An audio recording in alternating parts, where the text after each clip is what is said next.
నమస్కారం ఘంటారావానికి స్వాగతం. ముందుగా ప్రధానాంశాలు. భూముల రీసర్వే వివాదాలు 3 నెలల్లో పరిష్కారం.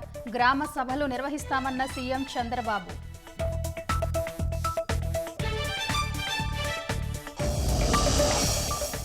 రెవెన్యూ శాఖలో 3 నెలల పాటు రిజిస్ట్రేషన్లు నిలిపివేస్తామన్న పార్థ సారథి. క్యూఆర్ కోడ్తో కూడిన కొత్త పాస్ పుస్తకాలు అందిస్తామని స్పష్టం. రాష్ట్రంలో అక్టోబర్ 1 నుంచి నూతన మద్యం విధానం అమలు. తక్కువ ధరకే నాణ్యమైన మందు అందిస్తామన్న పార్థ సారథి.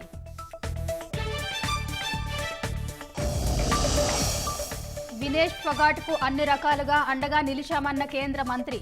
అత్యుత్తమ శిక్షణ తీసుకునేలా చేశామన్న మన్సుఖ్ మాండవీయ. భారత రైతులపై బంగ్లాదేశ్ సంక్షోభం ప్రభావం.